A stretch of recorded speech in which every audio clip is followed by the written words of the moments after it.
बिल्कुल same concept जैसा कि रेजिस्टेंस में हुआ करता था। तो जो लोग लास्ट क्लास में नहीं थे, मतलब अभी 4 बजे से भी क्लास हुआ, अगर कोई नहीं था तो वो टेंशन ना ले, जो छूट गया उसकी रिकॉर्डिंग देख लेना। जो सीरीज पैरेलल है उसको मैं दोबारा बता देता हूं। मान लीजिए कि ऐसे 2-3 कैपेसिटर्स एक के आगे एक लगे हैं, इसको कहते हैं सीरीज। बातें नहीं, सीरीज। एक कैपेसिटेंस C1 C2 C3 है। सीरीज कॉम्बिनेशन का मतलब है इन तीनों को जोड़ के एक कैपेसिटर बना देंगे जिसका अकेला कैपेसिटेंस हमें पता लगाना है।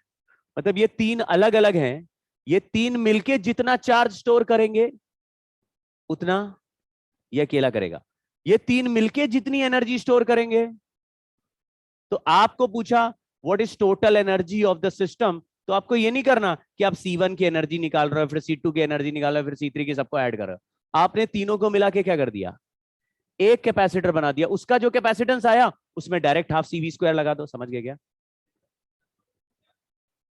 वोल्टेज कम मिल जाता है।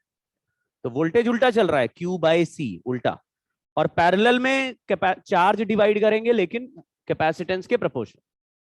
तो यहां पे इफेक्टिव कैपेसिटेंस का फॉर्मूला बिल्कुल वही है जो रेजिस्टेंस का पैरेलल में होता था। तो ये बात हो गई एक। यहां पे अगर हम V वोल्टेज की बैटरी लगा दें, ऐसे बैटरी लगा दें, तो कैपेसिटर को V वोल्ट नहीं मिलता, सबको अलग अलग पोटेंशियल मिलता है।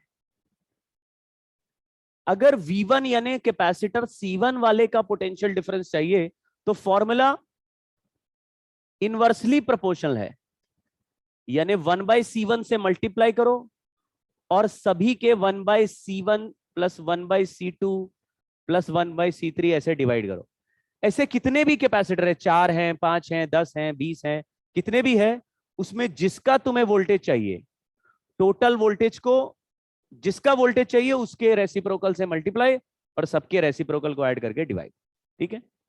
अगर मुझे थर्ड कैपेसिटर का चाहिए होगा तो हम फॉर्मूला क्या लिखेंगे, तो आप लिखेंगे पूरा V क्या है, टोटल सबका मिला के वोल्टेज तो V है, और उसको 1/C3 करा, और फिर ये हुआ हमारा कहानी नंबर 1। इसमें अगर दो ही कैपेसिटर्स हैं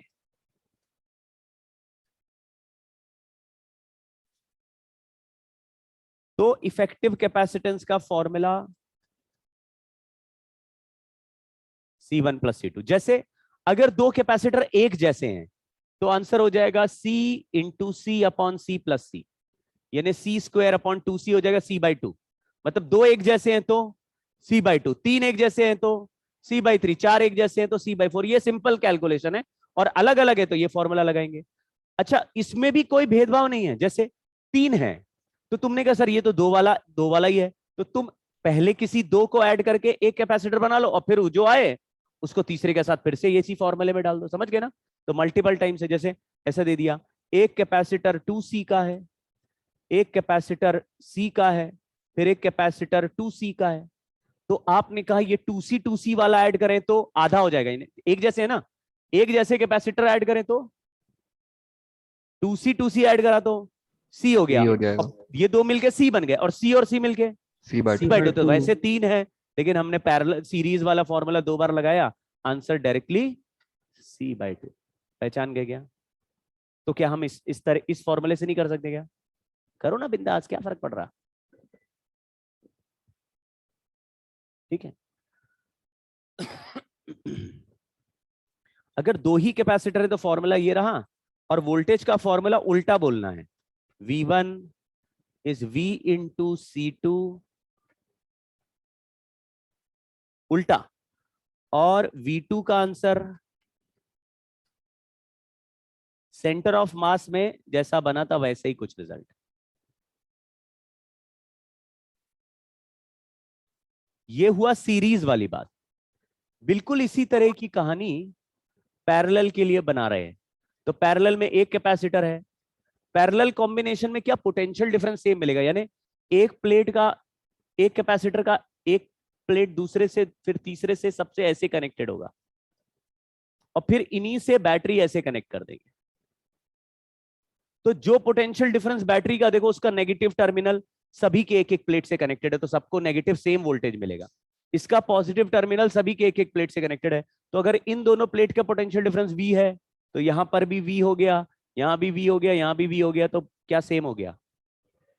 पैरेलल रेजिस्टेंस में भी होता था तो पोटेंशियल डिफरेंस सेम होता था, करंट अलग अलग होता था। यहां पे C इफेक्टिव का answer C1 plus C2 plus C3 यानी रेजिस्टेंस का उल्टा, और चार्ज डिवीजन करेंगे तो एक हो जाएगा C1V यानी C1 इंटू Q अपॉन, यानी charge is directly proportional to capacitance. तो बड़े कैपेसिटर को ज्यादा चार्ज मिलेगा, छोटे को कम चार्ज मिलेगा, ऐसे डायरेक्टली। तो ये तो स्ट्रेट फॉरवर्ड केस है, इसका फॉर्मूला भी आसान है, चार्ज लिखना भी आसान है, इसमें एनर्जी लिखना भी आसान है। सारा कैपेसिटर ऐड कर दो, C1 plus C2 plus C3, half CV square में वैल्यू रख दो, ठीक है।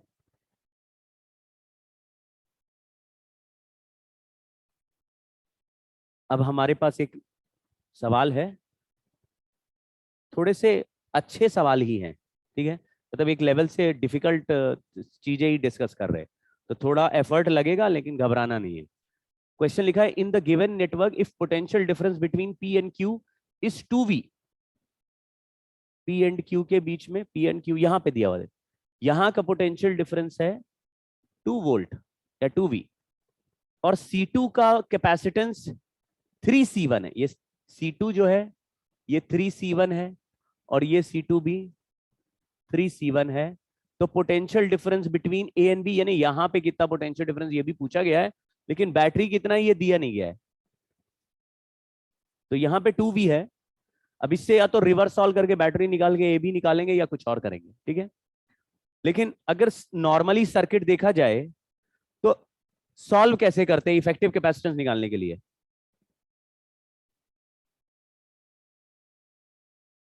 देखते रहो भाई, तुम हुडी ऐसा लग रहा है सो ही जाओगे ओढ़ के। ये दोनों सीरीज में है पहले, और फिर इसके साथ ये C2 वाला, और जो ये तीनों मिलके आ जाएगा उसके साथ C1 सीरीज में है, तो फिर सबको ऐड कर देंगे तो टोटल इफेक्टिव कैपेसिटेंस आ जाएगा। ट्राई करते हैं, ये C1 है, ये 3C1 है, इसको सीरीज में ऐड करना है, यानी C1 C2 3C upon C1 plus C2, C1 के टर्म्स में लिख रहे हैं आंसर, तो आंसर आ जाएगा 3C1/4।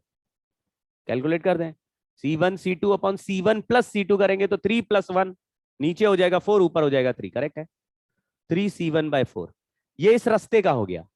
इसके साथ 3C1 वाला पैरेलल में, तो पैरेलल में डायरेक्टली ऐड करते हैं, 3C1 और ऐड कर दिया, कितना हो गया? 15C1/4। 15C1/4। इसके साथ C1 वाला सीरीज में है तो 15/4 है, मल्टीप्लाई कर रहे हैं, तो 15C1/4 into C1 upon 15C1/4 plus C1, C1 C2 upon C1 plus C2। तो हमारा ये C इफेक्टिव का आंसर आया, यहां पे ऐसे 4 ले जाएंगे, नीचे 19 हो जाएगा, ऊपर 15, 4 से 4 कट जाएगा, तो आया 15C1/19, ये C इफेक्टिव है, ऐसा आ रहा है।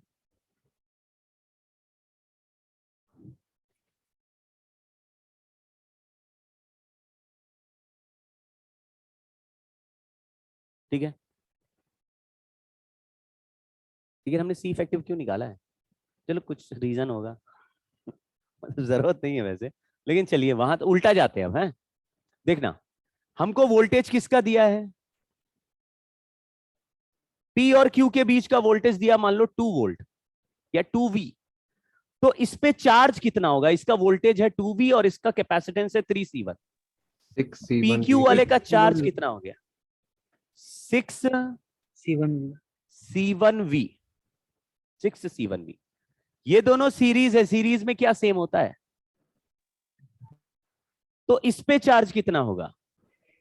6C1V। ठीक है, अगर 6C1V इसका चार्ज है और C1 से डिवाइड करें तो इसका वोल्टेज कितना आया? 6V। तो यहां लिख देते हैं 6V। इसका वोल्टेज कितना दिया हुआ था? 2V। सीरीज में दो वोल्टेज है, वोल्टेज ऐड कर दो तो टोटल वोल्टेज आ जाता है, करेक्ट है क्या? तो बताओ इस कोने से इस कोने तक कितना वोल्टेज टोटल हो गया?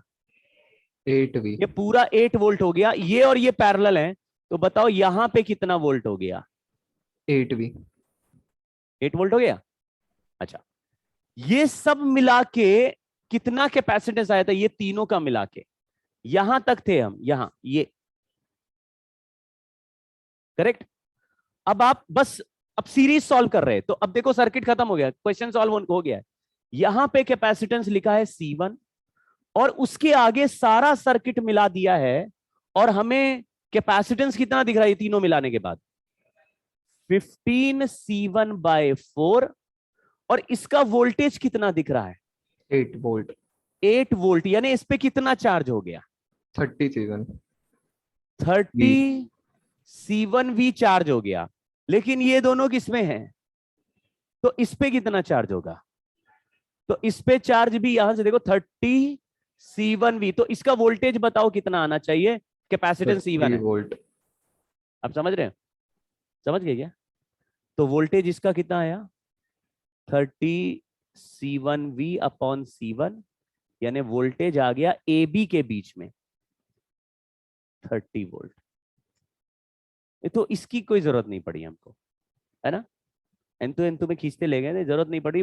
अगर पूछा होता कितना बैटरी है तो शायद जरूरत पड़ सकती थी, क्योंकि टोटल वोल्टेज आ गया और टोटल चार्ज भी 30 भी आ गया, सॉरी टोटल कैपेसिटेंस आ गया और टोटल चार्ज।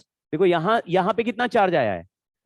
30C1V, वही चार्ज तो आगे गया है, इसमें भी मिला के टोटल चार्ज कितना है? सब मिला के 30C1V। तो मतलब बैटरी ने कितना चार्ज फेंका? 30C1V, इतना चार्ज बैटरी ने भेजा। और पूरा बैटरी के सामने टोटल कैपेसिटेंस कितना है? 15C1/19। तो अगर बैटरी टोटल चार्ज दे रहा वो भी पता है और टोटल कैपेसिटेंस भी पता है, तो बैटरी का वोल्टेज कैसे निकालेंगे? तो अगर बैटरी का वोल्टेज मैं E मान लूं, तो हम लिखेंगे 15C1/19 E is equal to 30C1V। कुछ समझे क्या? लग रहा बहुत ऊंची बात हो गई, ऊंची बात हो गई। चलो कोशिश करते हैं। मान लीजिए ये बैटरी है E की, और ये पूरा मिला के जो कैपेसिटर है वो एक कैपेसिटर है 15C1/19 का।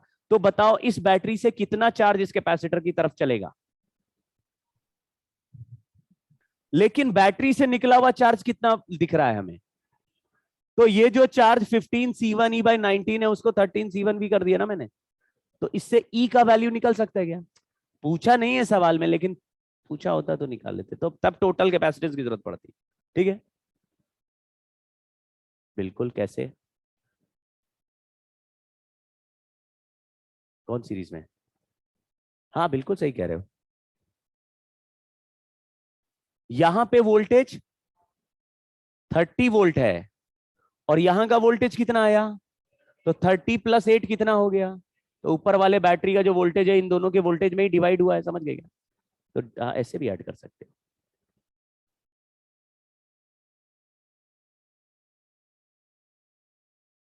ठीक है, रुक जाना बस, हम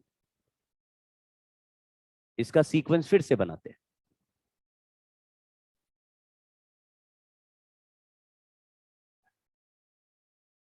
सवाल बहुत अच्छा था। हाँ, एक तरफ से फिर से इसको देखते हैं। पहले पहले सवाल में हमको क्या दिया है? यहां का वोल्टेज दिया है 2V और इस कैपेसिटेंस का वैल्यू है 3C1। तो बैटरी और वोल्टेज दिया तो चार्ज आ जाएगा 6C1V चार्ज है, लेकिन सीरीज में चार्ज, तो यहां पर भी लिख दिया 6C1V। बट ये कैपेसिटर C1 का है तो इसका वोल्टेज हो गया 6V। क्यों भाई? 6C1V डिवाइड बाय C1 कर दिया तो 6V आ गया। ये 2V और 6V मिला के, तो इस ऊपर वाले कैपेसिटर का भी वोल्टेज हो गया 8V। अब ये और ये सीरीज नहीं है, अगर इन तीनों को मिला लोगे तो दोनों सीरीज हैं, तब सीरीज के हिसाब से वोल्टेज हम डिवाइड कर सकते हैं, और सीरीज में कैपेसिटर का इनवर्सली प्रोपोर्शनल वोल्टेज होता है, वैसे डिवाइड कर लेंगे क्यों भाई। तो ये तीनों कैपेसिटर मिला के ये भी 3C1 है, तो ये तीनों का मिला के, यानी इस पॉइंट को अगर मैं पॉइंट डी बोल दूं, तो बी और डी के बीच में सी इफेक्टिव का आंसर आया 15C1/4। ठीक, अब सर्किट ऐसा दिखा कि एक कैपेसिटर C1 का है और उसके आगे एक और कैपेसिटर है, वो 15C1/4 का है। केवल इन तीनों को ऐड किया है, केवल इन तीनों को ऐड किया है, 15C1/4। इसका वोल्टेज हमको पता चल गया है कितना। ये दोनों किसमें है, सीरीज में, क्या सेम होता है, तो चार्ज इसका निकालें वही चार्ज इस पे लिख देंगे। इसका चार्ज कैसे निकालेंगे, इसको मल्टीप्लाई करके, तो इसका चार्ज आया 15C1/4 इंटू 8V, यानी कि, तो यहां पर भी चार्ज लिख दिया, और 30C1 से इसका वोल्टेज निकाला, 30C1V/C1 कैंसिल, 30V आ गया। 30V है, 8V है, तो ऊपर वाले रास्ते का, तो ये बैटरी 38 वोल्ट की हो जाए। ठीक है, ऐसे ऑप्शन बना सकते हैं।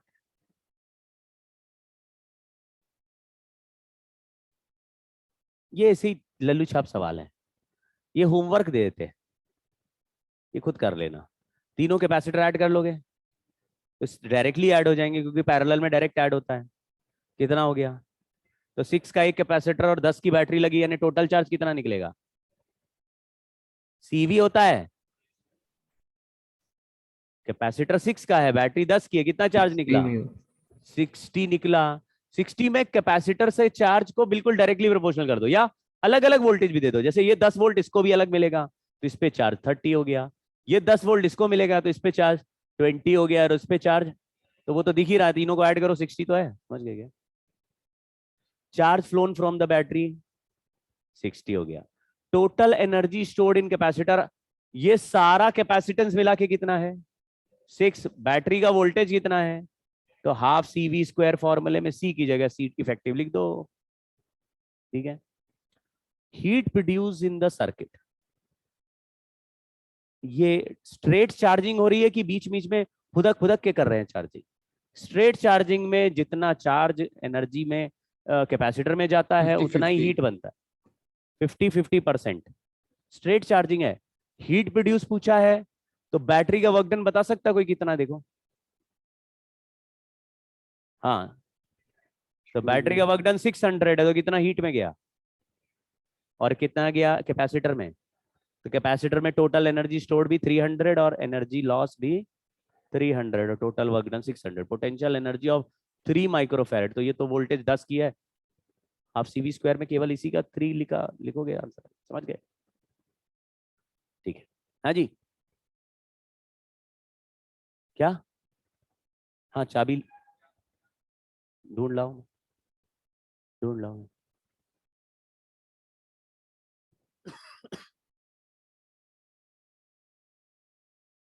हाँ हाँ हाँ, नहीं नहीं, बातें नहीं भाई इधर। In the given circuit, a charge of 80 microcoulomb is given to upper plate of 4 microfarad. Upper plate of 4 microfarad पे, यानी चार्ज ऊपर से नीचे की तरफ आ रहा होगा, समझ गए क्या। जो चार्ज चलने का पहला प्लेट पॉजिटिव दिखता है, तो ऊपर वाला पॉजिटिव, यानी चार्ज ऊपर से नीचे, तो +80 है, फिर यहाँ -80 होगा, तो 80 नीचे चलेगा, फिर 2 रास्ते में डिवाइड होगा। अब 80 चार्ज को 2:3 में डिवाइड करना, पैरेलल में है, इसलिए चार्ज कैपेसिटेंस के डायरेक्टली प्रोपोर्शनल है। भाई नहीं डिस्टर्ब हो, नहीं तो क्लास से भगा दूंगा तुम दोनों को, सबको, चारों को। 3 एंड 2 में डिवाइड करना, बताओ।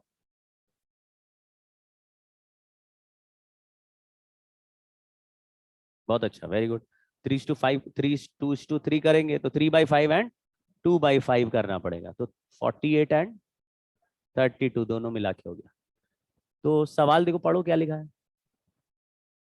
Charge on upper plate of 3 micro, micro है ये, मिली मिली लिखा हुआ, इसको माइक्रो कर देते हैं। चलो बताओ कितना, 3 वाले पे पूछा है, तो अपर प्लेट पे प्लस है या माइनस है? प्लस है। अच्छा चारों ही प्लस दिए हुए, मुश्किल सवाल था क्या? सर 48 था आंसर। हाँ 48 है आंसर।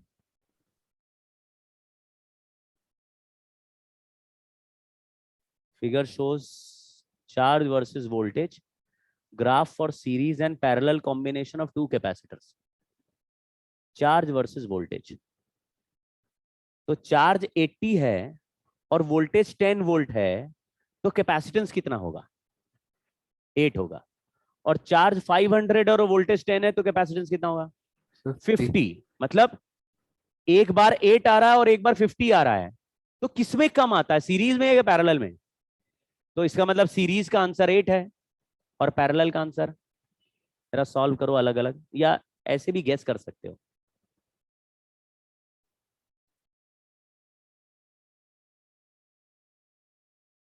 मतलब ऐड करने पर 50 बने, पैरेलल में 50 आ रहा है ना, तो पैरेलल में क्या होता है effective capacitance? C1 plus C2। तो 50 बने मतलब कि या तो आंसर सी है या डी है, लेकिन इनमें से किसका आंसर 80 बन सकता है? अगर हम सीरीज वाला फॉर्मूला यूज करें, 8 बन सकता है, 80 नहीं 8।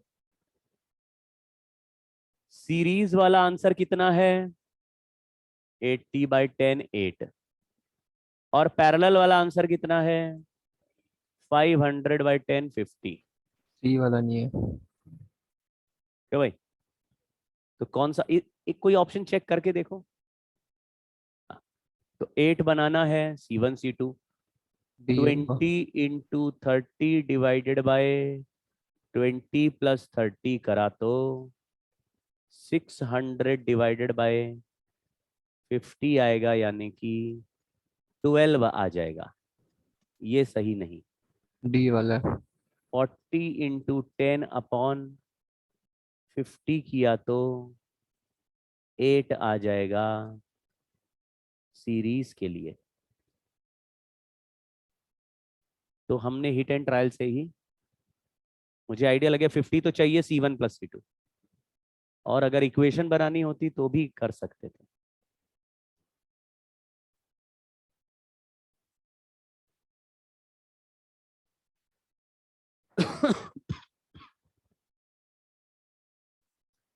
मिल गई चाबी, अब पढ़ोगे, स्टार्ट हो जाओ भाई।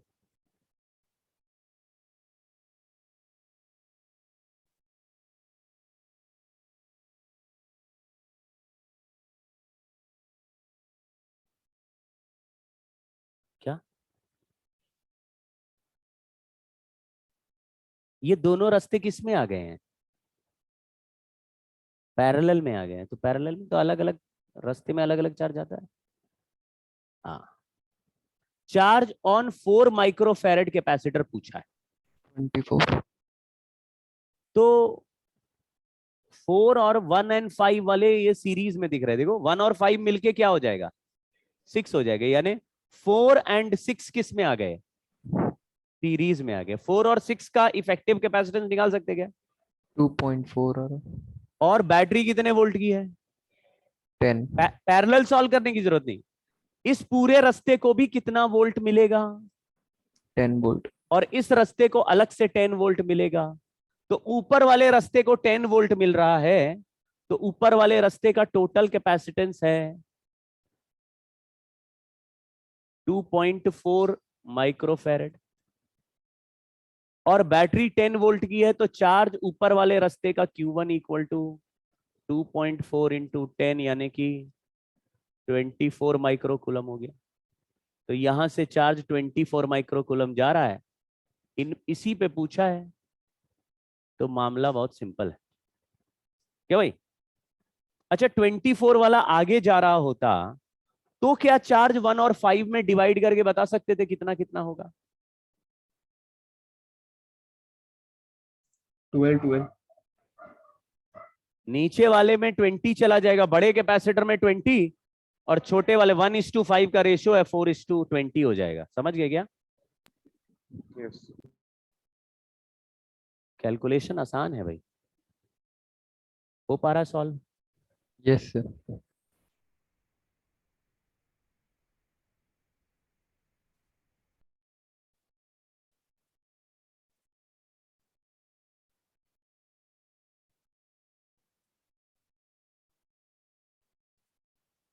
Parallel combination of two air-filled capacitor C and NC are connected to a battery of voltage V. When capacitors are fully charged, battery is removed. After that, a dielectric material of dielectric constant K is placed between two plates of first capacitor. New potential difference of combined system is. आराम आराम से समझना।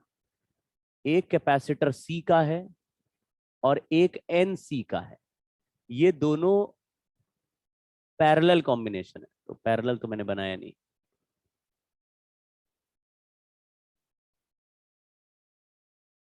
तो parallel में ये n+1 into सी हो जाएगा, correct है पहले।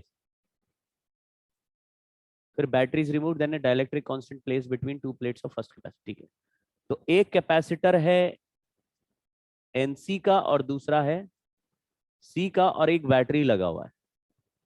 तो बैटरी अगर वोल्टेज V की है तो इसको कितना वोल्टेज मिला?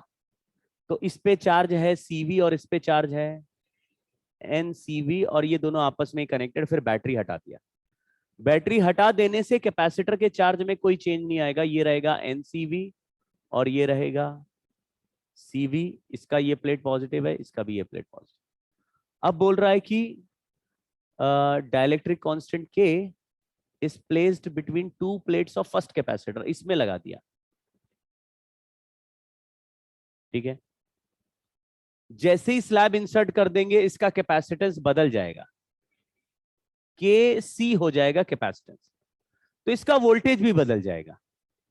ठीक है, नॉर्मली अगर ये अकेला होता और हम कैपेसिटर में स्लैब इंसर्ट करते, ये अभी इससे कनेक्टेड है, मामला थोड़ा गड़बड़ है, लेकिन अगर ये अकेला कैपेसिटर होता और इसमें स्लैब इंसर्ट करते तो इसका वोल्टेज बदल चुका होता, क्योंकि कैपेसिटेंस KC हो गया और बैटरी लगी नहीं है, तो चार्ज इसमें चेंज हो नहीं सकता था। अगर ये कनेक्टेड नहीं होता, मतलब ये अकेला कैपेसिटर होता, तो मैंने आपको बताया था कि एक कैपेसिटर में ऐसा स्लैब डाल दो लेकिन बैटरी हटा दो, तो चार्ज चेंज नहीं होता, चार्ज फिक्स रहता है। और कैपेसिटर बदल के KC हो जाए तो Q/C करने से वोल्टेज K नीचे आ गया, V/K, तो ये वोल्टेज कितना हो जाएगा अचानक? अभी देखो, ये NC वाला कैपेसिटर भी V वोल्ट पे था और ये C वाला कैपेसिटर भी V वोल्ट पे था। जैसे इसमें स्लैब इंसर्ट किया तो ये कितने वोल्ट पे आ गया? V/K वोल्ट पे आ गया। जैसे ये V/K वोल्ट पे आएगा तो ऊपर वाला V हायर पोटेंशियल कैपेसिटर हो जाएगा और नीचे वाला, तो चार्ज किधर से किधर फ्लो होने लगेगा? हायर से लोअर। लेकिन इस पे चार्ज था कितना और इस पे कितना था? तो दोनों मिला के कितना चार्ज है? हाँ, NCV प्लस CV। आपको याद है कि अगर एक कैपेसिटर V1 वोल्टेज का दूसरा कैपेसिटर V2 वोल्टेज का हो तो फाइनल जब वोल्टेज बराबर होते हैं तो कॉमन वोल्टेज कैसे निकालते हैं? वो बोलते हैं C1V1 प्लस C1V1 क्या होता है?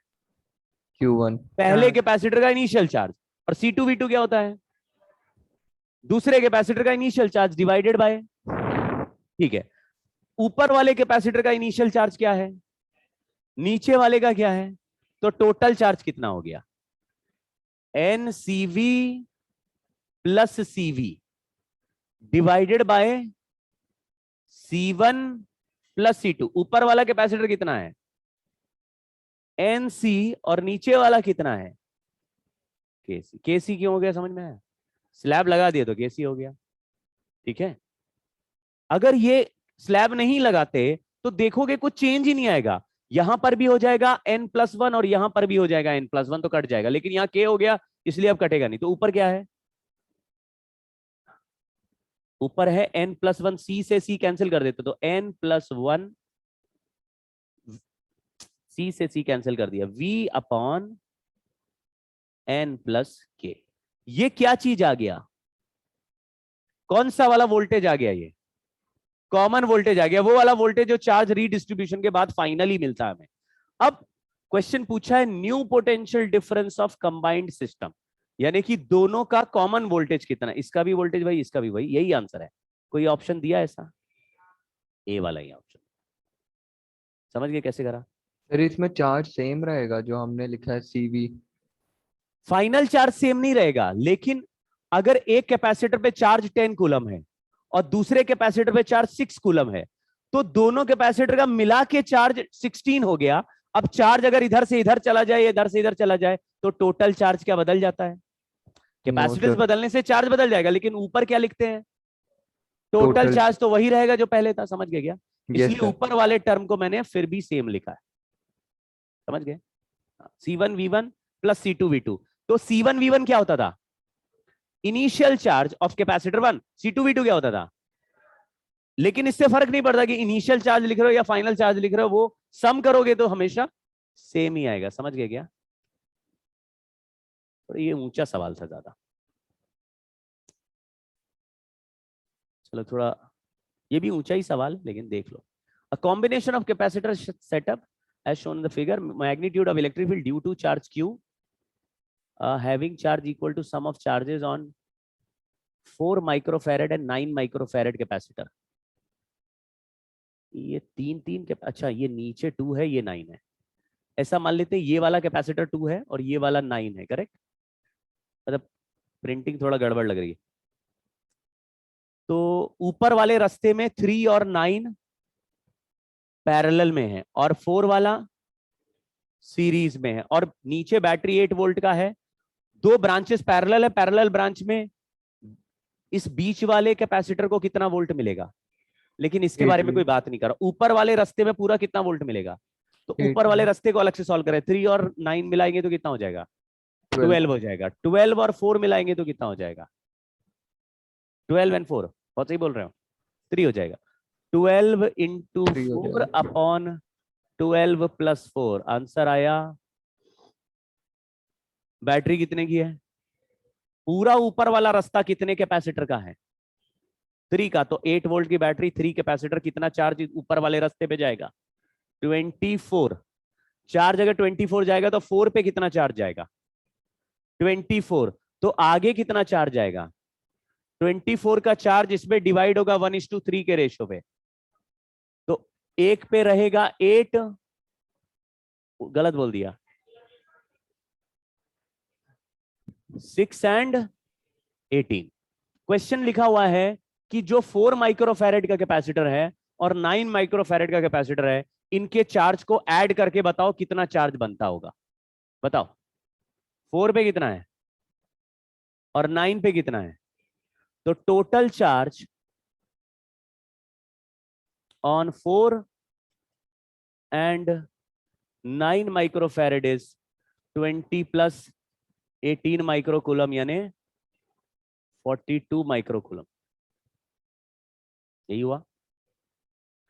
क्वेश्चन ये नहीं पूछा, ये पूछा इलेक्ट्रिक फील्ड बताओ एक ऐसे चार्ज की जिसका वैल्यू इन दोनों चार्ज के इक्वल है। मतलब कितने चार्ज की इलेक्ट्रिक फील्ड बनानी है? 42 की इलेक्ट्रिक फील्ड बनानी है, और पॉइंट चार्ज की इलेक्ट्रिक फील्ड बनानी है। पॉइंट चार्ज है, पॉइंट चार्ज की इलेक्ट्रिक फील्ड फॉर्मूला बोलो। इलेक्ट्रिक फील्ड, बहुत अच्छे, के क्यू बाय आर स्क्वायर। के की जगह क्या लिखेंगे? क्यू की जगह 42 इंटू 10 का पावर -6 बाय 30 मीटर, यानी 900 कर देते हैं। क्यों भाई? तो लग रहा है जीरो पीरो सब कट जाएंगे, तो ये 420। हाँ, 10 बचेगा, 9 से 9 कट जाएगा। हाँ समझ, जीरो, हाँ जीरो पे तो हमको टेंशन नहीं था। 42 का नंबर तो पहले ही दिख रहा था, कोई और नंबर तो वैसे भी नहीं आ रहा।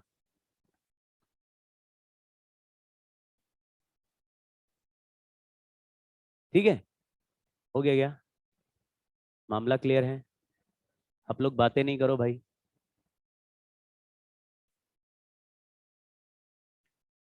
दो चीजें हैं, या तो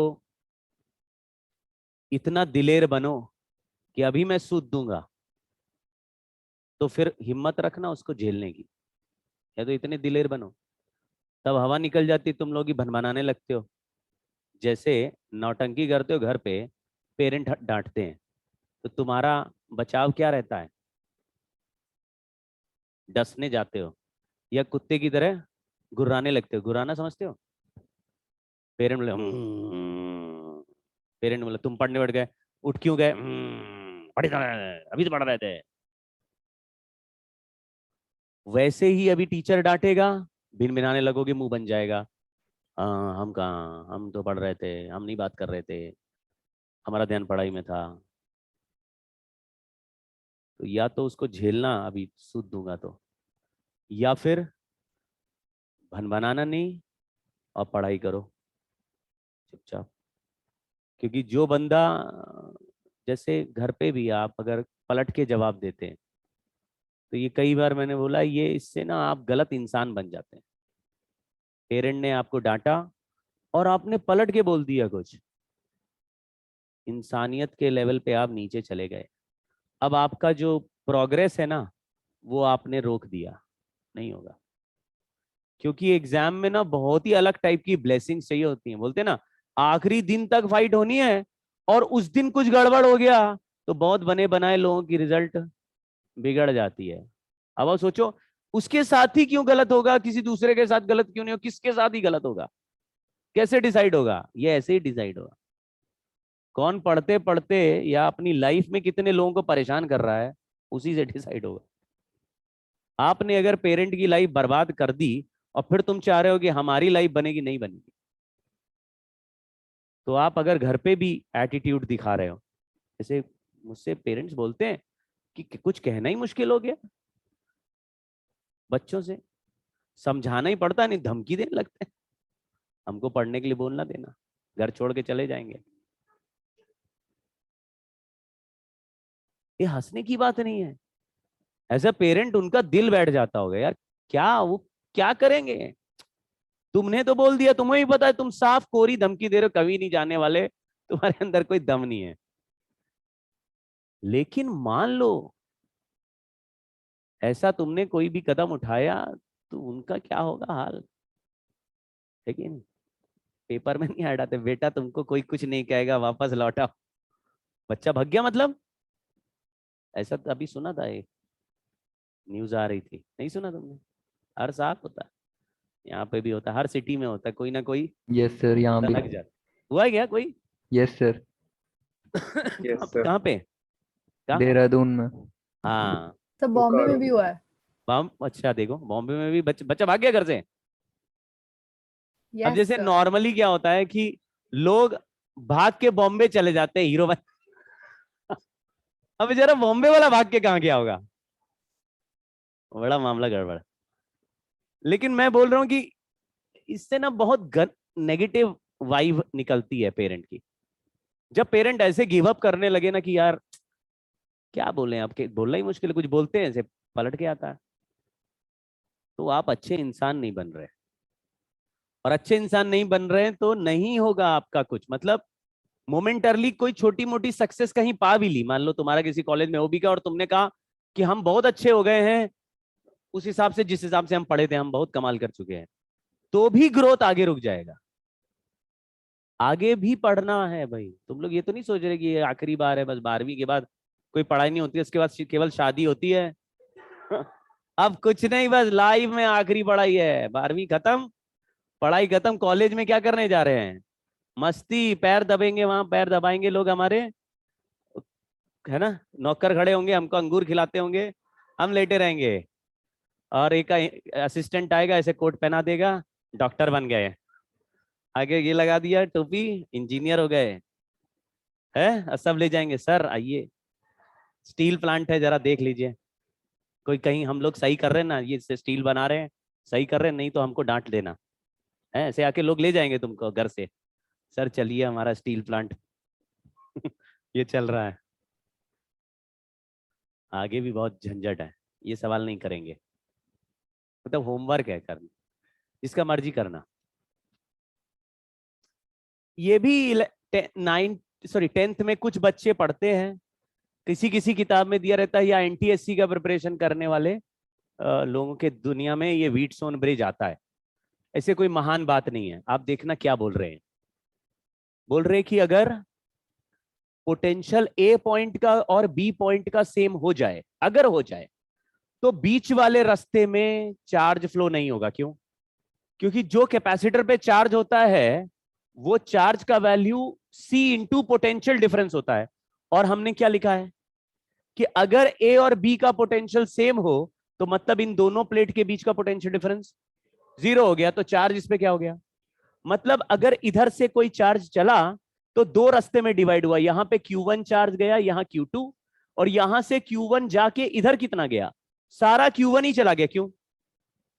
क्योंकि बीच के रास्ते में चार्ज फ्लो नहीं कर रहा है। ठीक है, तो रास्ता दिख रहा है कि कनेक्टेड है। ऐसा लगेगा कि वायर में बीच में कैपेसिटर है और थोड़ी देर बाद इस कैपेसिटर निकाल के चेक करोगे, बोलोगे यार इतनी देर तक लगा हुआ था, ये चार्ज ही नहीं हुआ, बाकी सारे चार्ज हो रहे हैं।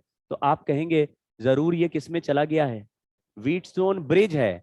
और ऐसे सिचुएशन जिसमें ये ब्रिज वाला, समझे, ब्रिज जैसा लग रहा है ना बीच में, ये जो ब्रिज वाला कैपेसिटर है ये चार्ज नहीं हो रहा, तो बोलते हैं बैलेंस्ड व्हीटस्टोन ब्रिज। बैलेंस्ड मतलब दोनों के पोटेंशियल सेम हो गए, बैलेंस व्हीटस्टोन ब्रिज है। ऐसे सिचुएशन में बीच का कैपेसिटर अगर चार्ज नहीं हो रहा तो उसको उठा के फेंक दोगे तो भी सर्किट के कैपेसिटेंस में कोई चेंज, क्योंकि यहां से निकला हुआ चार्ज इधर जा रहा है, यहां से निकला हुआ चार्ज इधर जा रहा है। यानी C1 और C2 किसमें है? बीच में लग नहीं रहा था, बीच में रास्ता है, लेकिन अगर बैलेंस है तो वो तोड़ के बाहर फेंक दो। तो बताओ C1 और C2 किसमें है? और C3 और C4 वो अलग सीरीज में, बाकी दोनों। तो फिर आराम से कैपेसिटेंस सॉल्व हो जाएगा अगर बीच का हट जाए। लेकिन अगर बीच का नहीं हटा तो ना तो ये सर्किट सीरीज है, ना पैरेलल है, और ना ही किसी नॉर्मल मेथड से ये सॉल्व हो पाएगा। नहीं हो सकते। क्यों? C1 C3 तो कभी सीरीज में नहीं हो रहे, क्योंकि रास्ते में चार्ज डिवाइड हो रहा है, उसका अलग रास्ता, इसका अलग रास्ता। सीरीज में तो रास्ता सेम ही होना चाहिए। लेकिन क्या C1 C2 तब भी सीरीज में होंगे अगर बीच के रास्ते में चार्ज जाता? तो क्या बोलते हैं कि charge on C1 is same as charge on C3 sorry C2? नहीं कह सकते थे। क्यों? क्योंकि बीच के रास्ते में अगर चार्ज डिवाइड हो गया तो फिर दोनों का चार्ज अलग हो जाएगा, तो फिर तो सीरीज तो नहीं हुआ। लेकिन क्या ये एंड टू एंड एक साथ जुड़े हुए? नहीं जुड़े हुए, तो पैरेलल भी नहीं हुआ। कोई भी रास्ते से पैरेलल नहीं बनेगा ना सीरीज बनेगा। फिर क्या होगा? फिर ये सॉल्व करना एक्सट्रीमली, यानी ये सर्किट या तो एक्सट्रीमली इजी है या फिर एक्सट्रीमली डिफिकल्ट। इजी कब हो गया? जब व्हीटस्टोन ब्रिज बैलेंस हो गया। और बैलेंस होने की कंडीशन क्या है? ऊपर और नीचे का वोल्टेज सेम हो जाए। तो हमने बोला अगर ये सेम हो जाए तो बैलेंस कंडीशन बन जाएगी। तो उसकी कंडीशन कैसे निकाल रहे हैं वो देखना। VA इक्वल टू VB है, मान लो यहां हमने V1 लिख दिया और यहां V2 लिख दिया। व्हीटस्टोन ब्रिज बैलेंस से उसी की बात कर रहे हैं। तो क्या Q1 equal to C1 into V1 minus VA लिखा? ये समझ में आएगा? समझ में आया क्या? अच्छा, ऐसे ही Q1 is equal to C2 into VA minus V2 लिखा? ये समझ में आया? बहुत मुश्किल बात हो गई लग रहा, समझ गए? फिर लिख रहे Q2 इक्वल टू बोलो C3 इंटू, लेकिन VB और VA सेम है तो वहां VB लिखा है लेकिन ये VA ही है। ऐसे ही यहां Q2 लिखो,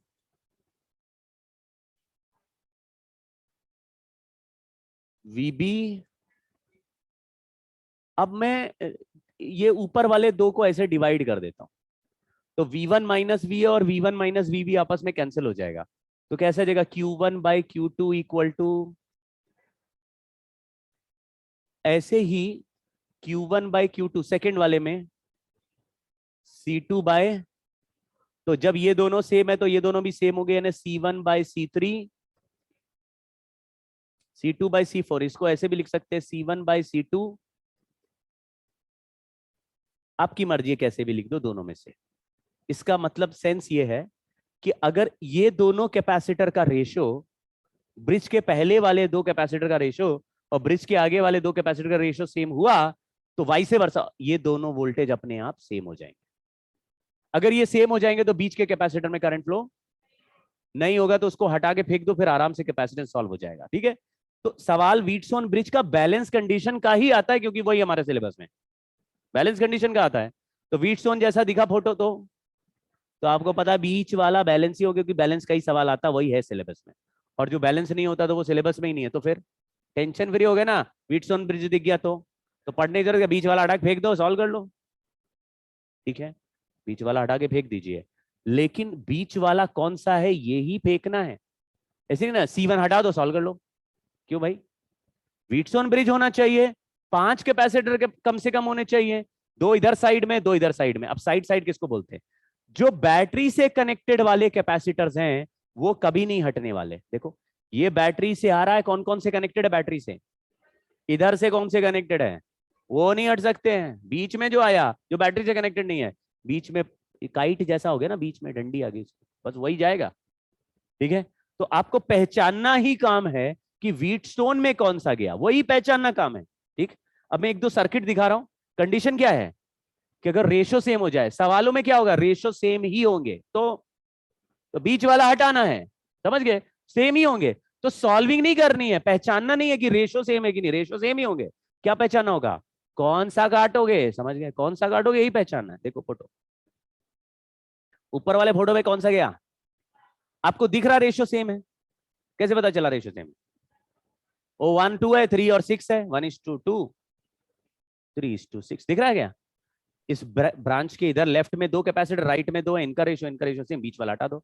अगर मैं पूछूं इसका कैपेसिटेंस फिर क्या हो जाएगा, तो क्या करोगे, अगर ये हटा दिया तो क्या होगा, तो 1 और 3 किसमें है, और 2 और 6, और बाद में तो सीरीज पैरेलल सॉल्व कर लोगे। इसका उल्टा भी कर सकते हो, इसको हटाने का मन नहीं है तो इसको, मतलब हटाना तो पड़ेगा ही, लेकिन इसको वायर से जोड़ सकते हो, क्योंकि वोल्टेज सेम है, वायर लगा दो यहाँ पे। तो ऐसा भी कह, देखो मैं कंफ्यूज कर रहा हूं आपको, लेकिन दोनों ऑप्शन से आंसर सेम आता है और सही आता है। अगर तुमने बोला हम ये मानते हैं क्योंकि यहां का वोल्टेज VA और यहां का वोल्टेज VB क्या है, सेम है, सेम है, तो ये दोनों पैरेलल हो गए। क्यों, क्योंकि यहां का वोल्टेज दोनों का वैसे ही सेम है, तो जो पोटेंशियल डिफरेंस ऊपर वाले का वही नीचे वाले का, कुछ समझेगा, जितना V1 माइनस VA है उतना ही V2 माइनस VA, ये नीचे भी तो VA हो गया, सॉरी V1 माइनस VA और V1 माइनस VA, तो दोनों के वोल्टेज क्या हो गए। अब वोल्टेज सेम होते हैं तो किसमें बोलते हैं, तो ये वैसे इसके साथ सीरीज है, लेकिन अलग अलग देखो तो ये ऊपर नीचे आपस में, तो अगर तुम चाहो तो इनको पैरेलल में ऐड कर सकते हो, और इनको भी, और बाद में 2 को ऐड किया 1 बन गया, 2 को ऐड किया 1 बन गया, बाद में एक ही लाइन पे आ गए। तो पहले सीरीज बाद में पैरेलल, या ये तभी काम करेगा जब बीच का कैपेसिटर, वो तभी काम करेगा जब रेशियो।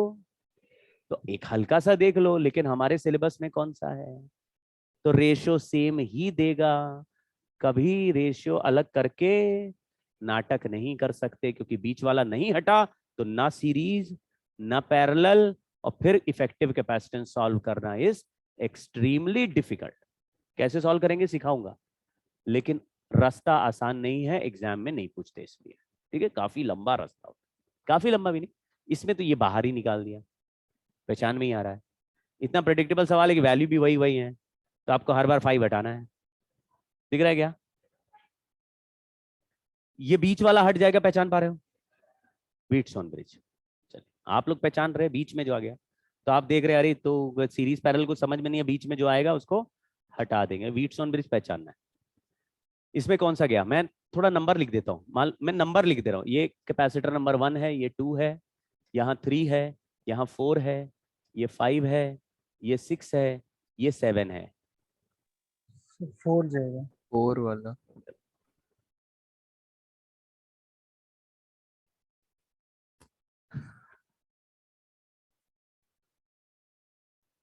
नहीं नहीं नहीं नहीं, आप समझे नहीं, एक ही व्हीटस्टोन ब्रिज है, एक ही ब्रिज है, एक ब्रिज को आग लगा देनी है बस, समझ रहे हैं, 50 ब्रिज नहीं है सर, 4 हटा दे, 6 हटा दे, 5 हटा दे, 7 हटा दे, बस बच गया एक, ना ना ना, कि अब उसके बीच में वो आ गया उसको हटा दो, अब उसके बीच में वो आ गया वो उसको हटा दो। आपको व्हीटस्टोन ब्रिज पहचानना है, व्हीटस्टोन ब्रिज कैसा होता है मैं बताता हूँ।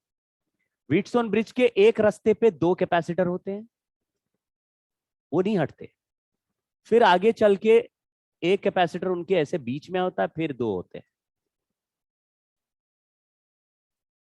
ये वाला एक हटता है, ठीक है।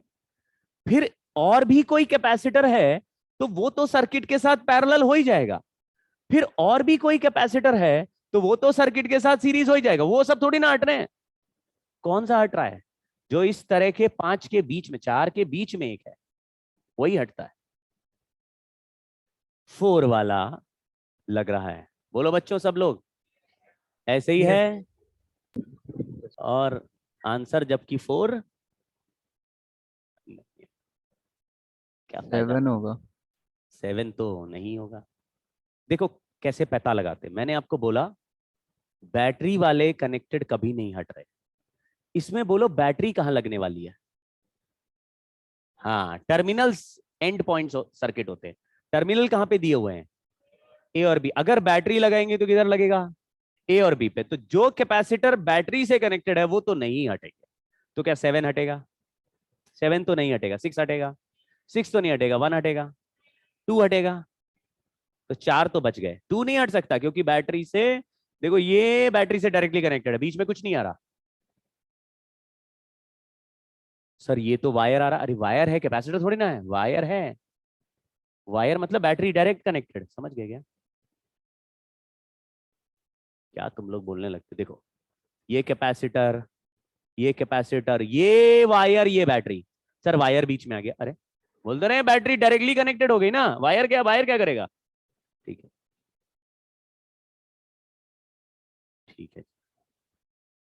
बताओ, अगर मैं एक बैटरी यहां लगा दूं तो बैटरी का टर्मिनल, जैसे ये पॉजिटिव टर्मिनल है, तो किस किस प्लेट को पॉजिटिव टर्मिनल का इफेक्ट डायरेक्टली दिखेगा? 1 के इस प्लेट को पॉजिटिव टर्मिनल दिखेगा, और किसको दिखेगा? 2 के इस प्लेट को पॉजिटिव टर्मिनल, और 7 को दिखेगा। समझ गए क्या? अगर बी का नेगेटिव टर्मिनल है तो 6 का ये 6 प्लेट नेगेटिव टर्मिनल पे आ जाएगा, 7 का ये नेगेटिव आ जाएगा, और कुछ नहीं है, और कुछ नहीं। तो 7 वाले को ध्यान से देखो, 7 वाला डायरेक्टली उतने ही वोल्टेज पे जितना बैटरी पे है। समझ रहे? हाँ, इसका मतलब पूरे सर्किट के साथ ये 7 वाला, तो अगर मैं थोड़ी देर के लिए इस 7 को हटा दूं और यहां लगा दूं, यहां लगा दूं 7 वाला कैपेसिटर यहां से हटा के, तो भी सर्किट को कोई फर्क नहीं पड़ेगा क्योंकि 7 वाला बैटरी के डायरेक्टली टर्मिनल ए और टर्मिनल बी के बीच में, तो डायरेक्टली कनेक्ट कर दो यहां पर। समझ गए क्या? ऐसे जैसे कि ऊपर का सर्किट कुछ भी है और 7 वाला ऐसे कनेक्टेड है और बैटरी यहां कनेक्टेड है, ये ना। तो 7 वाला डायरेक्टली पूरे सर्किट के साथ किसमें आने वाला है? पैरेलल में, तो वो सी अलग से ऐड हो जाएगा। ठीक अभी लेकिन ये नहीं पता कौन सा हट रहा है। अब सर्किट रीड्रॉ करते हैं। 7 वाले को हटा के सोचना है केवल, है ना। तो बताओ ए से जब सर्किट के अंदर घुसेंगे तो कौन कौन से कैपेसिटर का रास्ता खुलेगा? मतलब ए से कौन कौन से कैपेसिटर में जा रहा है? 1 एंड 2, केवल दो ही में जा रहा है। 1 और 2, दो ही रास्ते बन रहे हैं। 7 तो बन रहा है, 7 तो हटा दिया ना, बाहर लगा दिया। वीटस्टोन नहीं है, ये अलग से लगाया है, ठीक है। तो इसको छुपा के देखो कितने रास्ते ए से निकल के जा रहे हैं सर्किट। एक तो 1 पे गया, एक 2 पे गया। तो ए से दो रास्ते बनाए, ए से दो रास्ते बनाए, एक गया 1 पे और एक गया 2 पे, ये ए है। तो ये 1 वाला कैपेसिटर लिख दिया, यहां 2 वाला लिख दिया, ठीक है। अब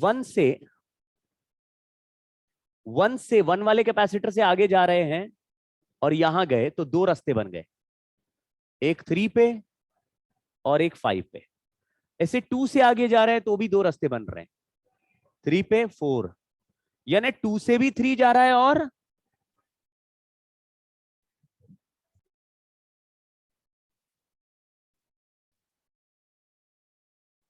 यहां पे 3 वाला कैपेसिटर हो गया, यहां 5 वाला हो गया, यहां 4 वाला हो गया, और ये 6 वाला हो गया। ये हमारा सर्किट हो गया। यहां बी आ गया, ये बी और ए के बीच में एक सेवेंथ Seven. वाला कैपेसिटर और लगाते हैं। क्या आपको ये फोटो में कुछ समझ में आ रहा है, रिलेट कर पा रहे हो? क्या 1 से 5 और 3 कनेक्टेड दिख रहे हैं? 1 से आगे चलो तो रास्ता एक 3 की तरफ मुड़ गया, एक 5 की तरफ मुड़ गया। क्या इस फोटो में ऐसा ही है? 2 से अंदर आओगे तो एक 3 और एक 4 दिख रहा है। तो 2 से अंदर आएंगे, एक 3 में जा रहा है, एक 4 में जा रहा है। और 4 और 5 आपस में जुड़ गए कि नहीं जुड़ गए आगे चल के? तो 4 और 5 आपस में जुड़ गए और दोनों मिलके किस में चले गए? दोनों मिलके 6 में चले गए। तो दोनों रास्ते जोड़े और फिर 6 बना दिया। और 6 के आगे बी आ गया तो 6 के आगे बी लिख दिया। लेकिन ए से बी एक सेवेंथ वाला कैपेसिटर डायरेक्टली कनेक्टेड है। कुछ समझ में आ रहा है? जैसे इसको मैं ए लिख देता हूं, इसको भी ए लिख देता हूं, इसको बी लिख देता हूं।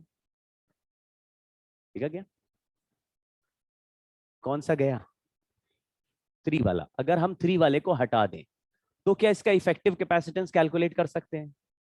3 वाला हट जाएगा, वो हमको इससे पता चला क्योंकि हर कैपेसिटर का वैल्यू सी दिया है, यानी रेशियो सेम आने वाला है। किसका किसका लेकिन रेशियो चेक कर रहे हैं? 1 2 और 5 4 का। 1 2 एंड 5 4 का रेशियो, सबका वैल्यू सी है तो रेशियो 1 ही हो जाएगा। तो बीच वाला कट गया। क्या आंसर बता सकते हो इसका?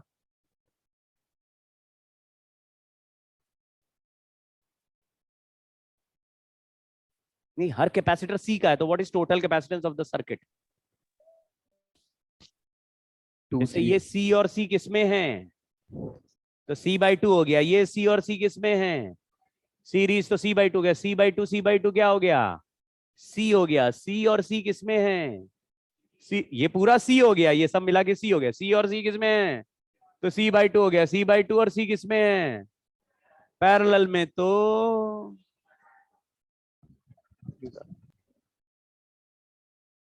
समझ गए?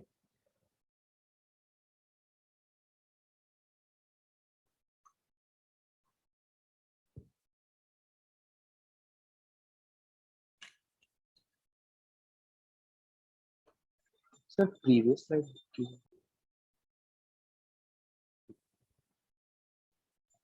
सर ऑप्शन बी में जो 5 नहीं रहता है वो भी व्हीटस्टोन ब्रिज में आएगा ना? ऑप्शन ऑप्शन बी में सर यही मतलब वो वाला। भी व्हीटस्टोन ब्रिज होगा? हाँ हाँ, ये बीच वाला, बस बीच वाले को ऐसे साइड में बना के लगा दिया ऐसे बाहर से। मतलब इस स्लाइड का मीनिंग ये है कि ऐसा इमेजिन मत करना कि व्हीटस्टोन ब्रिज मतलब ऐसे काइट जैसा फोटो होगा, कोई और फोटो दे दिया तो रोने लगे। अलग अलग फोटो में आपको थोड़ा एनालाइज करना पड़ेगा। जैसे इसमें भी है, यहाँ से 2 कैपेसिटर बन रहे हैं, एक बीच में, यहाँ से फिर से 2 मिल के चले गए। तो अलग अलग टाइप का डायग्राम देखोगे, दिमाग एक्सेप्ट करता है कि भाई हाँ ठीक है, इसमें ये वाला बीच में आ रहा है, ये वाला, ये रेशियो और ये रेशियो सेम हो गए तो बीच वाला जाएगा। तो 2-3 डायग्राम इसलिए बना दिए हैं, और भी बन सकते हैं।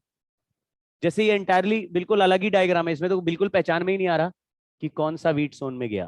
सर तो वो इसको 7 वाला अलग से कैसे किया वो समझ नहीं आया। हाँ देखो, मैंने क्या बोला कि जो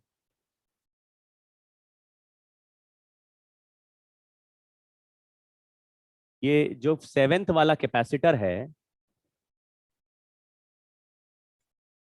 उसका एक टर्मिनल वायर से किससे डायरेक्टली कनेक्टेड है? देखो, ए से।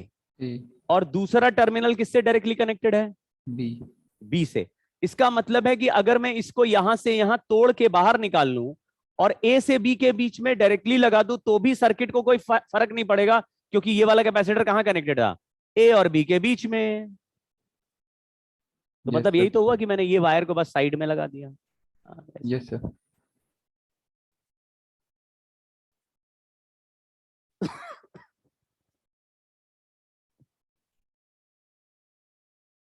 अरे ये तो 7 बजने वाला है, पता ही नहीं चला आज तो क्लास का टाइम। सर इससे पिछली वाली क्लास की रिकॉर्डिंग कैसे मिलेगी? क्या? क्यों नहीं आ रही है? सर पोर्टल पे क्लास नहीं सर शो हुआ तो पोर्टल पे नहीं थी रिकॉर्डिंग तो। नहीं दिखेगा। पोर्टल में क्लास ही नहीं है?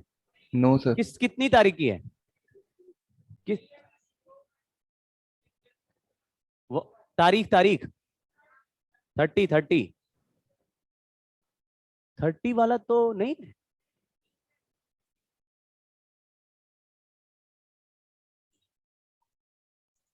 बैच अच्छा, वन आप को शो उसके कर पहले रहा का है। देखेंगे तो मैंने ऑलमोस्ट सभी में पोर्टल में भी वो डाल दिए हैं नोट्स। आप पुराना देखेंगे तो पोर्टल में नोट्स भी हैं और टैगिंग भी करते जा रहा हूँ, जिससे कि क्लास बाद में रिवीजन में आपको इजी रहेगा। तो वो एक्स्ट्रा काम है और रात में करना होता है। एक टाइप का सवाल और देख लो बच्चों, है ना। इसमें भी मैंने जो सामने क्वेश्चन बना रखा है यही डिफिकल्ट है। इसका एक बहुत ही इजियर वर्जन ही आपको दिखने का चांस है। ठीक है, थोड़ा मामला अच्छा सवाल ही हमने लिया है प्रैक्टिस के लिए। हमको ये 4 प्लेट्स दी हुई हैं, जिसमें कुछ प्लेट्स रैंडमली कनेक्टेड है और कुछ के आगे ए और बी लिखा हुआ है, और पूछा है find equivalent capacitance between A and B. यानी बैटरी कहां पे लगाएंगे, एक टर्मिनल ए पे रहेगा तो दूसरा बी बी पे रहेगा। इफेक्टिव कैपेसिटेंस यानी सीरीज पैरेलल टाइप का सर्किट बनने वाला है। जितने भी प्लेट्स हैं उन प्लेट्स के बीच में कुछ कैपेसिटर बनेंगे। जैसे ऊपर वाले 2 सरफेस के बीच में एक कैपेसिटर बनेगा, फिर यहां पे एक कैपेसिटर बनेगा, यहां पे। इसमें कितने कैपेसिटर्स हैं? 3 है। 4 प्लेट रहेंगी तो 3 कैपेसिटर है। लेकिन कौन सा सीरीज है कौन सा पैरेलल है ये अभी हमको चेक करना पड़ेगा। ठीक है, तो कैसे करना है वो समझना। पहला स्टेप मैं बोल देता हूं। पहला स्टेप है कि नंबर कर दो सारे सरफेस को, नंबर ऑल सरफेसेस। हालांकि इसमें प्लेट्स नंबर्ड है तो प्लेट्स के नंबर में हटा देता हूं और सरफेस नंबर कर देता हूं। ऊपर वाला सरफेस छोड़ दो, नीचे वाला छोड़ दो। क्यों छोड़ दो? क्योंकि कैपेसिटर 2 सरफेस के बीच में बनता है, सरफेस के साइड बाहर बाहर, तो बाहर बाहर में नंबर नहीं करेंगे। तो नंबर कर रहे 1 2 3 4 5 6। तो कितने प्लेट्स हैं? प्लेट तो 4 दिख रहे हैं लेकिन सरफेस 6 है, और 6 सरफेस से कितने कैपेसिटर आने वाले? 2 का 1 2 का 1 ऐसे। तो 6 हो गए तो 3 कैपेसिटर हो गए। सभी का गैप डी दिया है, सबका एरिया सेम है। मतलब अगर एक कैपेसिटेंस सी है तो दूसरा भी सी और तीसरा भी सी है। अगर डिस्टेंस किसी का ज्यादा या कम दे दिया तो उसके हिसाब से कैपेसिटेंस कैलकुलेट करना पड़ेगा। अभी हम क्या ले रहे हैं? मोस्टली सेम ही दिया जाएगा, लेकिन अलग देगा तो आप कैलकुलेट कर लेंगे। अब आप जैसे इस सवाल में चार्ज डिस्ट्रीब्यूशन करा, वैसे ही चार्ज का साइन लिख देना। मतलब जैसे ए को हमने कैसा टर्मिनल मान लिया है और बी को हमने, तो बी से कनेक्टेड जितने भी सरफेस है वो नेगेटिव, और ए से कनेक्टेड जो भी सरफेस है वो। तो ए से कितने सरफेस कनेक्टेड है आपको नंबर बोलने, 2 और 3। तो दोनों को कैसा साइन दिया है? ए से 2 और 3 दोनों कनेक्टेड है। देखो ए है, आप ये नहीं कहना कि एक ही प्लेट, वो एक ही प्लेट हो या अलग अलग हो, जितने भी कनेक्टेड होंगे। और बी से केवल 6 है। तो कुछ ऐसे प्लेट हैं जो ना तो ए से कनेक्टेड है ना ही बी से कनेक्टेड है, लेकिन वो चार्ज अगर ए के अपोजिट आ गया तो, हाँ, तो 2 के सामने का सरफेस आ गया, 2 तो प्लस था तो 1 वाला क्या हो गया, और 3 के सामने आ गया तो, और 6 के सामने आ गया तो नेगेटिव के सामने आ गया तो सरफेस पॉजिटिव, पॉजिटिव के सामने आ गया तो सरफेस। और इनमें कौन कौन से सरफेस है जो आपस में कनेक्टेड हैं लेकिन ए और बी से नहीं? 1 4 और 5, ये सब आपस में कनेक्टेड है लेकिन ना तो ए से कनेक्टेड है ना बी से। तो हम लोग ने वो साइन अलॉट कर दिया,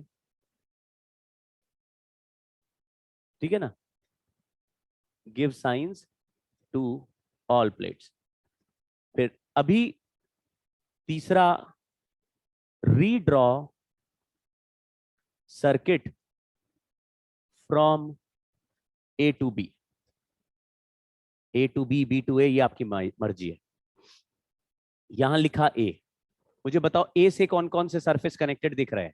मतलब ए खुद ही उन सरफेस पे चिपका हुआ है। तो यहां ये 2 रास्ते बनाएंगे, एक पे लिख देंगे सरफेस नंबर 2, एक पे लिख देंगे सरफेस नंबर 3। पहचान गए? समझ गए? बहुत सिंपल तो है। 2 के सामने कौन सा प्लेट है जो उसके साथ कैपेसिटर बना रहा है? यहां पे 1 लिख दिया। 3 के सामने कौन सा है जो कैपेसिटर बना रहा है? 4। इस 1 और 4 में बी पे कौन सा चिपक गया है? तो आप कहेंगे ना 1 और 4 में से कोई भी बी पे कनेक्टेड नहीं है, लेकिन ये दोनों आपस में मिलके 5 से कनेक्टेड है। बोलो 1 4 और 5 आपस में ही कनेक्टेड है कि नहीं? तो हमें कौन कौन से दिख रहे हैं? 1 और 4 यहां दिख रहे हैं, तो 1 और 4 को जोड़ दिया और उसके आगे क्या लगा दिया। अब देखो इसमें क्या लग रहा है, 1 4 और 5 आपस में कनेक्टेड दिख रहे हैं कि नहीं? देखो 1 तो या तो तुम्हारा कोई सरफेस बी में जाएगा या फिर वो किसी और प्लेट के सामने होगा। किसी और से कनेक्टेड है तो आगे वही प्लेट लगा दो, और बी में जा रहा है तो डायरेक्ट बी में घुसा दो। अब बोलो यहाँ 5 आ गया, 5 किसके साथ कैपेसिटर बना रहा है, और 6 किसी और से कनेक्टेड है या बी में जा रहा है, तो यहाँ पे बी लिख दो। कितने कैपेसिटर दिख रहे हैं? तीनों सी है, आंसर बोलो।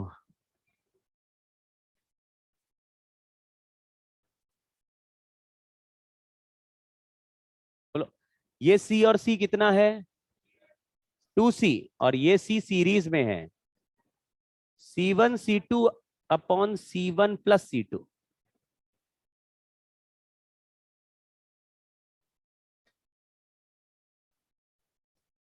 To C by 3।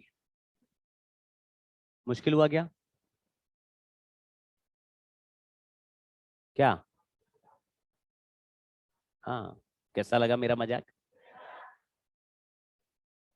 नहीं, एक सीख लिया, लेकिन ये आसान नहीं है, इसलिए फटाफट मैं कर रहा हूँ, फिर उसका सोल्यूशन हटा दूंगा, आप फिर ट्राई कर लेना है। जल्दी जल्दी मैं कर रहा हूँ, आप केवल देखते चलो, प्रैक्टिस एक बार समझ में आ जानी चाहिए। तो नंबर कर रहा हूँ 1 2 3 4 5 6 7 8। कितने कैपेसिटर बनेंगे? साइन इसमें ऑलरेडी है, हम उसकी चिंता नहीं कर रहे। टर्मिनल से और भी दिख रहा है आपको?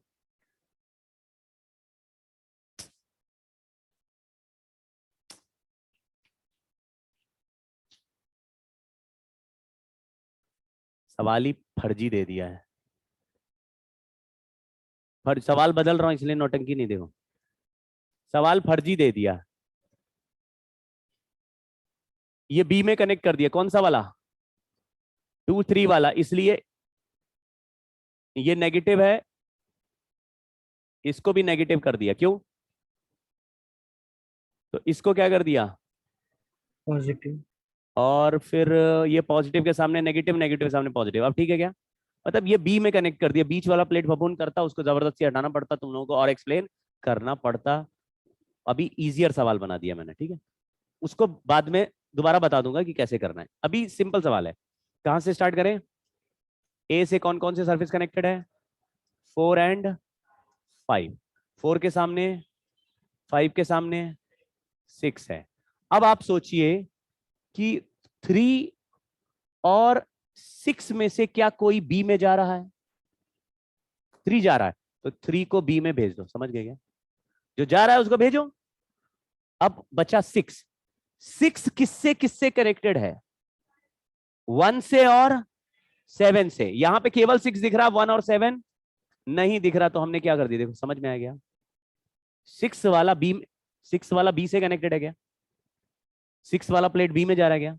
नहीं, 6 वाले के साथ में 7 है, और यहां वायर से वो 1 से कनेक्टेड है। तो 6 7 और 1 एक साथ हैं, तीनों एक ही फैमिली में है। तो हमने यहाँ पे 6 तो दिख रहा है, 1 और 7 नहीं दिख रहा, तो 6 से 2 रास्ते निकालो। याद आया? पहले 1 और 4 था, 1 और 4 दिख रहा था, और 5 नहीं दिख रहा था, तो 1 और 4 को मिला के आगे 5 लगा दिया था। अभी यहाँ पे 6 के आगे 2 है तो 2 बना दिया। अब 2 के इसके 2 1 के सामने 2 है, और 7 के सामने 8 है, और 2 और 8 में कौन सा बी में जा रहा है? दोनों ही बी में जा रहे हैं। ये देखो बी में, कुछ समझेगा? थोड़ा ऐसे लंबा रास्ता बना के बी में भेजा था, क्योंकि नीचे वाला सर्किट भी आ रहा, वो भी बी में ही खत्म होगा। तो ए से स्टार्ट होगा, बी में खत्म होगा। अब ये दोनों 2C हो गया ये, तो ये दोनों मिला के, और ये पैरेलल डायरेक्ट ऐड करो।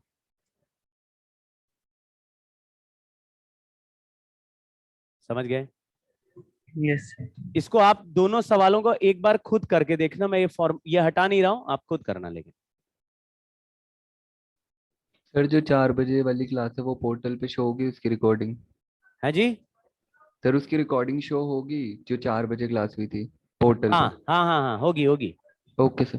दोनों रिकॉर्डिंग डलवा दूंगा मैं। Okay sir.